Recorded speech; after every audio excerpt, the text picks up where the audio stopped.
Tell us why you're out here today. I'm standing for trans rights. Trans rights are human rights. Do you think there's a biological difference between men and women? Biological?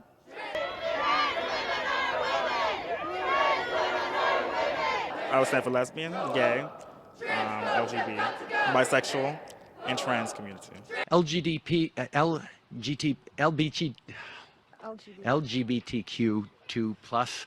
Whose campus? Our campus. Whose campus? Our campus. Why are you guys out here yelling instead of maybe going inside? I mean, there's a Q&A. You guys have the opportunity to go in at mask while it's a question. Don't you think that would be more productive? When it comes to Republicans are more argumentative, more my way or the highway.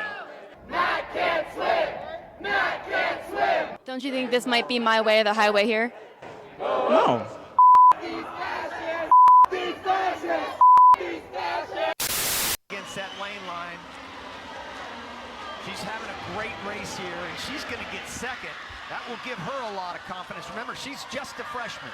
Leah Thomas pulling away over the final 150 meters. Had to work for it. She was pushed over the first 350 meters. Thomas wins the NCAA championship. Ended up very close for second, with Wyatt taking it ahead of a late charge from Erica Sullivan in third.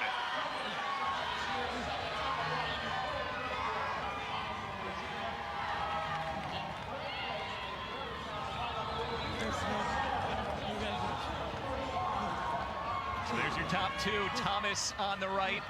Wyatt scoring an important 17 points for Virginia.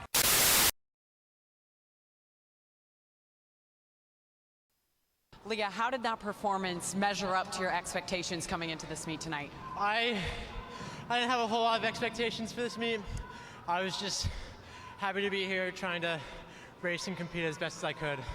You've undoubtedly been under the spotlight over the past few months. How have you been dealing with that and reasoning with everything? I try to ignore it as much as I can. I try to focus on my swimming, what I need to do to get ready for my races, and just try to block out everything else. What did that race mean to you? It means the world to be here, be with two of my best friends and teammates, and be able to compete. Thank you for stopping by. Thank you so much. Are you saying you think that his body is the same as the other girls in the pool? Everybody is different. No. Are you saying he doesn't have male organs? So do you think that you know Are you everything saying about he doesn't have male organs? I don't think that she. I think you're twisting words, and I think you have no idea. Oh, actually, let me ask you. Does he have? No, I'm a woman. That is not a woman. Can I ask you a That question? is not a woman. Can I ask you a Do question? you have ovaries? Can I ask you a question? Yeah, go on then ask me a question. Ask me a question. Are you a biologist? Oh my god, don't be ridiculous. I'm not a vet, but I know what a dog is. You rely on stupid arguments because you don't have an argument. No, I have arguments. If you let me speak, you can talk about it. I'm not an astrophysicist, but I know what space is. Yeah, but that doesn't mean you know how space works. I'm happy to have a real conversation with you if you'd like. If you want to have a conversation. If you don't think this is going to destroy women's sports, if this is alright with you, then I'm sorry, but it's insane. It's absolutely insane. It's not groovy to be insane. Let me just point out that a man, who has likely been complicit with no uterus, no opinion rhetoric, is now asking a woman if she's a biologist, as though being a biological woman has taught her nothing about what it means to be a woman. You're a Virginia Tech swimmer. What did you think about Leah Thomas competing today as a swimmer in this competition? What are you feeling? What are other athletes feeling?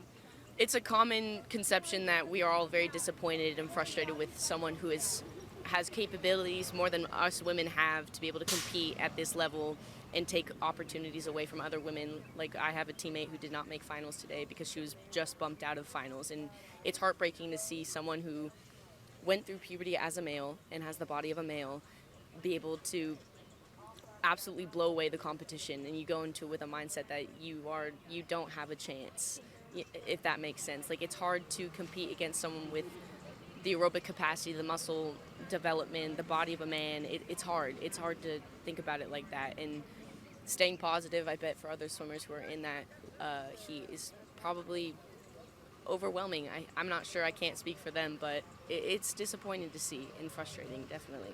And you said that one of your teammates was crying today because she didn't make the finals.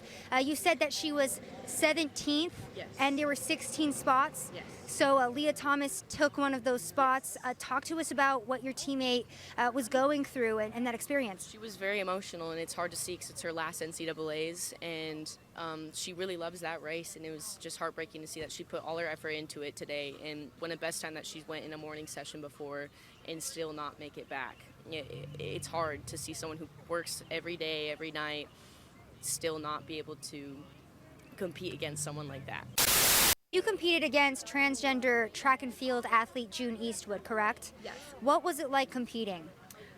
I personally competed against June in the DMR, so it was the distance medley relay, and we had different legs. And when I was waiting and I was cheering on my teammate, there were coaches on the sidelines, obviously, and they'll tell you sort of like, this is your cue, or like, this is where you're at, or come on, push it, go faster.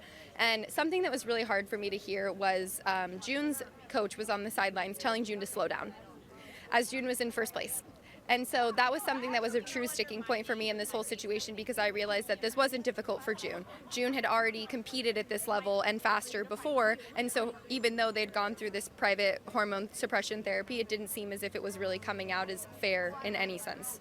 So Leah Thomas just took first in the preliminaries, set to compete in the finals tonight. How do you feel about that?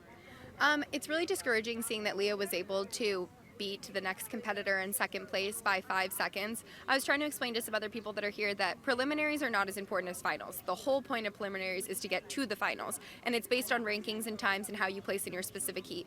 So the idea that this athlete was able to go ahead and beat second place by 5 seconds and then is having to do it again this evening just kind of proves the fact that we're all here kind of fighting, is that it was an easy feat for this individual athlete to go ahead and participate at this level when other people may have been pushing themselves to their limit just to be able to get into the prelims. So it's unfortunate to see that somebody else may have exhausted a little bit more than this individual athlete had to, and then that's going to come out and show in the finals.